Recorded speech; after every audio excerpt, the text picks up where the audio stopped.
Okay, well, this is the morning of day 7.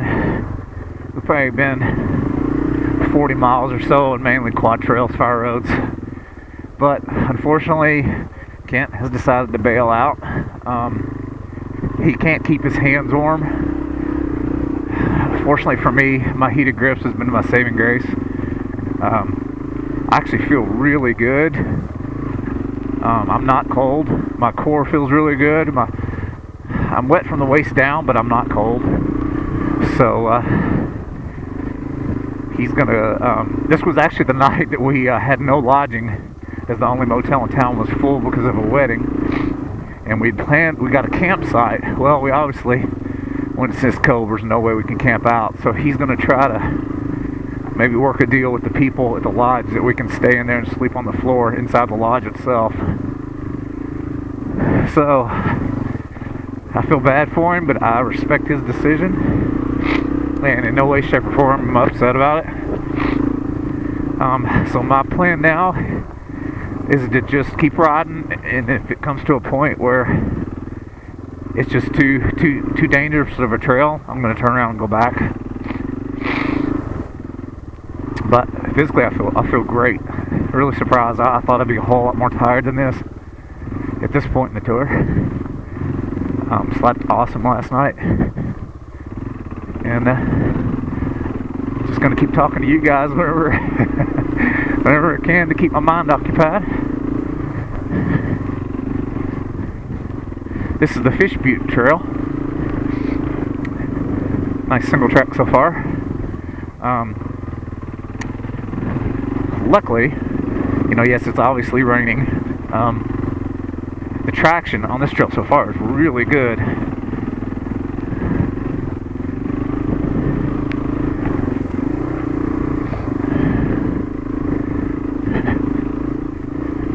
So if I understand the rules correctly, if you go from a team to a solo, starting tomorrow, soloists actually get some bypasses that teams don't get. So I'm gonna have to go through those rules again just to make sure I'm accurate on this. That starting tomorrow, I can take solo bypasses, which will be cool. Matter of fact, this trail right here is a solo bypass for today. There is a solo bypass for this trail today, I should say. But I'm almost positive those rules state that you can't start the soloist rules until the day after your teammate leaves.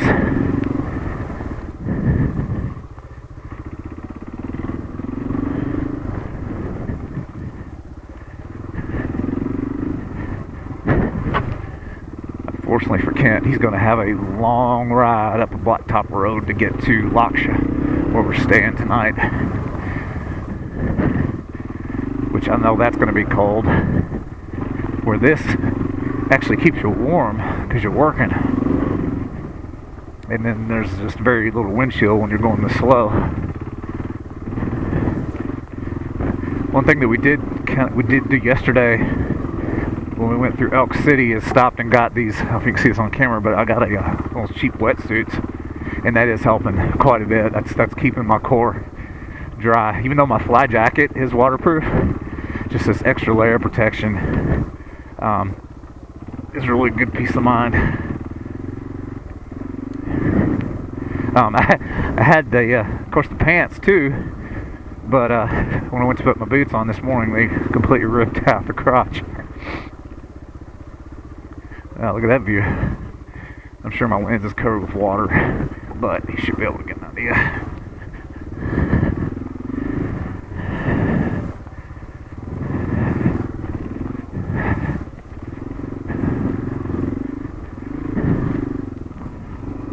It probably doesn't help because my gloves are soaked, but I'll give it a shot.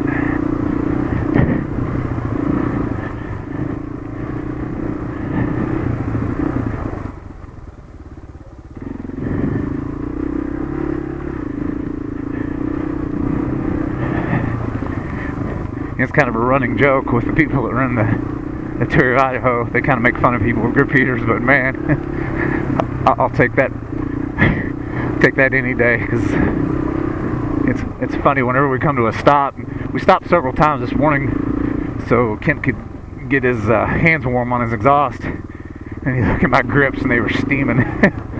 It shows you how warm they do get.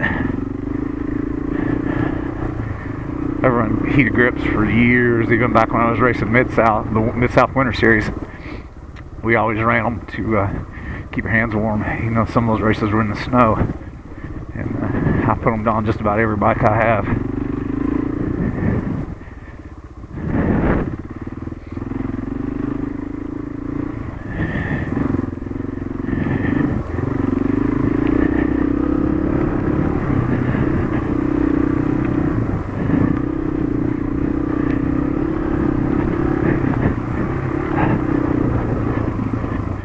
According to the weather forecast, this rain should stop and by 6 this evening and be done for the rest of the tour. So that's something to keep focused on and know that it's going to get better.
Surprisingly enough, the rain slacked down quite a bit. It's up until now it was just a steady rain all morning, but now it's more of just a light drizzle.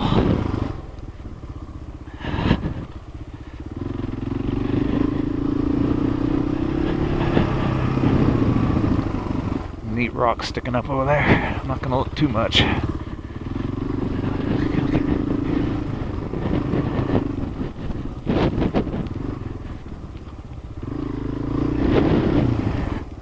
They're split, but I'm 99% certain we go this way. Yeah.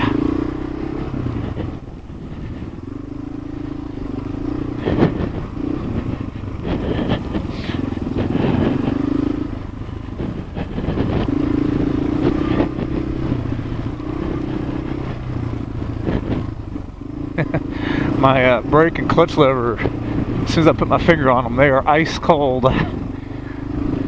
So as soon as I use one of them, I gotta go right back to the grip that's nice and toasty.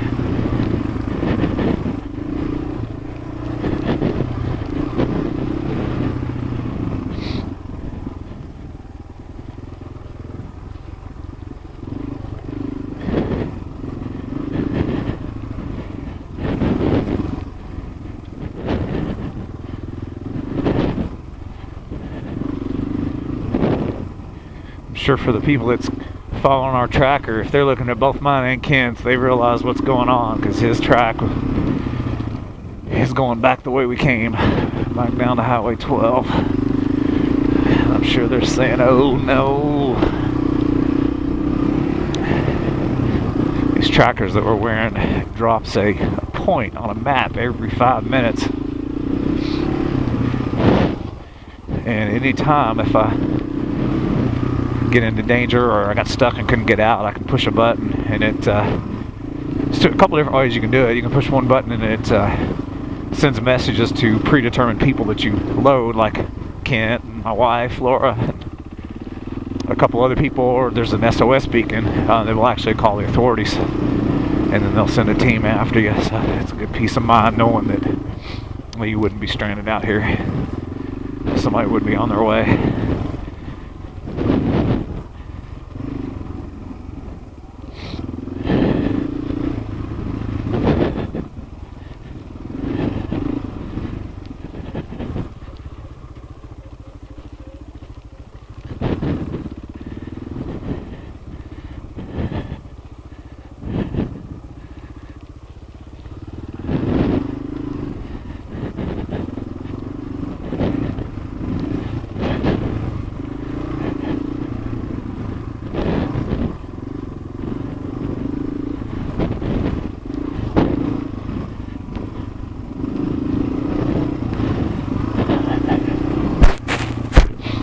Still do not have any phone service last night, and again, just like the night before, I could pick up a faint Wi-Fi signal, but it wasn't even enough to send out a text message.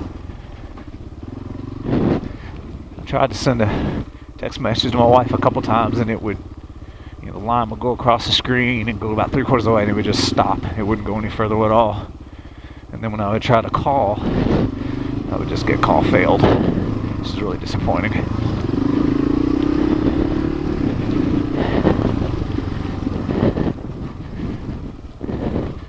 So I know that there's good signal, even like LTE signal in Wallace, which is tomorrow night, but I'm not sure if there's any where we're going tonight.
We are in the clouds, apparently.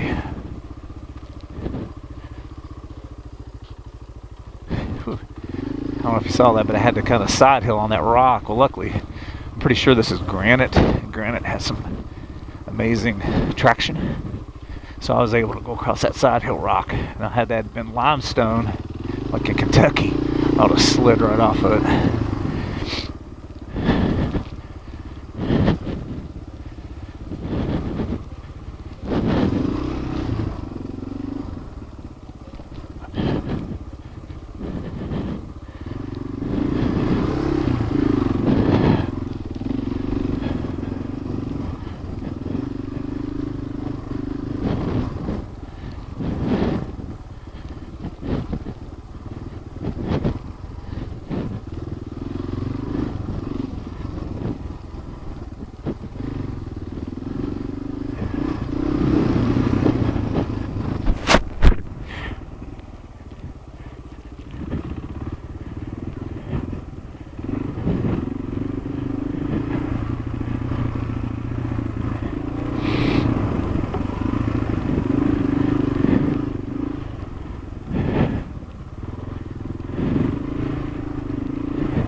Look at those clouds.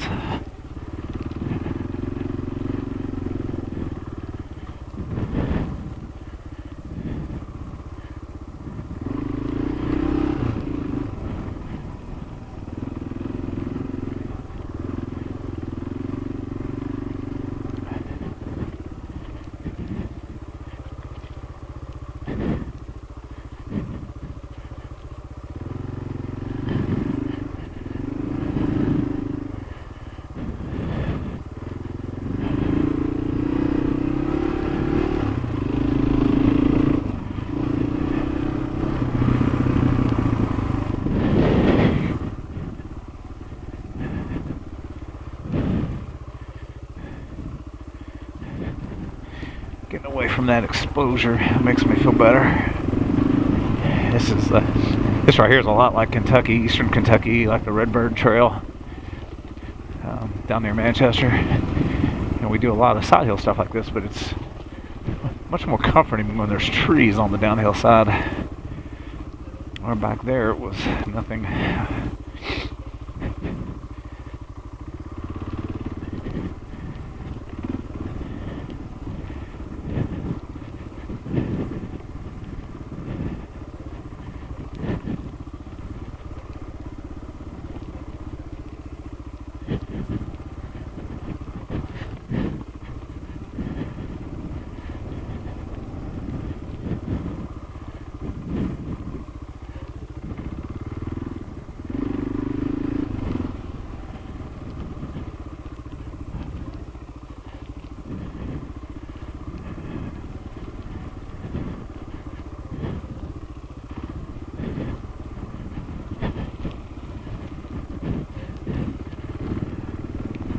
Alright, I'm going to shut this camera off for now to save on battery for some more filming in the later of the day. As soon as I get down here off this flat spot. Okay, see you in a little while.